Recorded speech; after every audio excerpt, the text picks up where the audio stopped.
ನನ್ನ ಪೊಸೆಸಿವ್ನೆಸ್ಸು ಏಕಾಂಗಿತನದಿಂದ ಯಾರೂ ನನ್ನ ಹತ್ರನೇ ಆಗಲಿಲ್ಲ. ನನಗೂ ಯಾರ ಮೇಲೆ ನಂಬಿಕೆ ಬರಲಿಲ್ಲ ಚಿನ್ನು ಮರಿ. ಅದಕ್ಕೆ ಎಲ್ಲದನ್ನು ನಾನು ಒಬ್ಬನೇ ಅನುಭವಿಸ್ತಾ ಬಂದುಬಿಟ್ಟೆ. ನನ್ನ ಜೀವನ ಒಳ್ಳೆ ಕತ್ತಲೆ ಗವಿ ಆದಂಗಾಗಿದೆ. ಎಷ್ಟು ದಿನ ಅಂತ ಕತ್ಲಲ್ಲಿ ಜೀವನ ಮಾಡೋಕ್ಕಾಗುತ್ತೆ? ಕತ್ಲು ಜೀವನ ಅಲ್ಲ. ಕತ್ಲು ಸರಿಸಿ ಬೆಳಕಿಗೆ ಬರಬೇಕು, ಅದೇ ಜೀವನ. ನಾನಿದ್ರ ಬಗ್ಗೆ ತುಂಬ ಯೋಚನೆ ಮಾಡಿದ್ದೀನಿ ಚಿನ್ನು ಮರಿ. ಆದರೆ ನನಗೆ ಯಾವತ್ತೂ ಜೀವನದಲ್ಲಿ ಬೆಳಕಿನ ಕಡೆ ಬರಬೇಕು ಅಂತ ಆಸೆ ಆಗಲೇ ಇಲ್ಲ. ಅದಕ್ಕೆ ಈ ವಿಷಯನೆಲ್ಲ ನಿಮ್ಮಿಂದ ಮುಚ್ಚಿಡೋಣ, ನಿಮಗೆ ಗೊತ್ತಾಗೋದು ಬೇಡ ಅಂತ ಅನ್ಕೊಂಡೆ. ಆದರೆ ಇವಾಗೆಲ್ಲ ಗೊತ್ತಾಗೋಯ್ತು ಚಿನ್ನು ಮರಿ. ನನಗೆ ಗೊತ್ತಾಯ್ತಲ್ಲ ಅಂತ ಖುಷಿ ಪಡಿ. ಯಾವುದೇ ರಹಸ್ಯ ಆದರೂ ತುಂಬ ದಿನ ರಹಸ್ಯವಾಗಿ ಉಳಿಯಲ್ಲ, ಅದು ಉಳಿಲೂಬಾರ್ದು. ಈ ವಿಷಯ ನಿಮ್ಮಿಂದನೇ ಗೊತ್ತಾಗಿದ್ದಿದ್ರೆ ನಂಗೆ ಖುಷಿ ಆಗ್ತಿತ್ತು. ಆದರೆ ಬೇರೆಯವರಿಂದ ಗೊತ್ತಾಯ್ತಲ್ಲ ಅಂತ ಬೇಜಾರಾಗ್ತಿದೆ.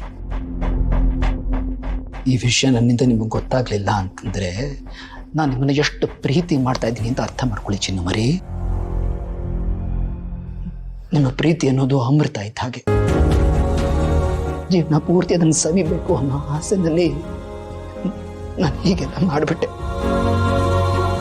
ಆದ್ರೆ ನೀನು ತುಂಬ ಪ್ರೀತಿ ಮಾಡ್ತೀನಿ ಚಿನ್ನು ಮರಿ. ನಿಮ್ಮ ಮನಸ್ಸು ನೋವಿಸ್ಬೇಕು ಅಂತ ನನಗೆ ಯಾವತ್ತೂ ಆಸೆ ಇಲ್ಲ. ಆದ್ರೆ ನೀವೇನಾದ್ರೂ ನನ್ನ ಬಿಟ್ಟು ಹೋದ್ರೆ ಅದೇ ನನ್ನ ಕೊನೆ ದಿನ. ನಾನು ಅವತ್ತು ಸತ್ತು ಹೋಗ್ತೀನಿ ಚಿನ್ನು ಮರಿ. ಯಾಕೆ ಹೀಗೆಲ್ಲ ಮಾತಾಡ್ತಿದ್ದೀರಾ? ನೀವು ನನ್ನ ಅಷ್ಟೊಂದು ಪ್ರೀತಿ ಮಾಡ್ತೀರಾ?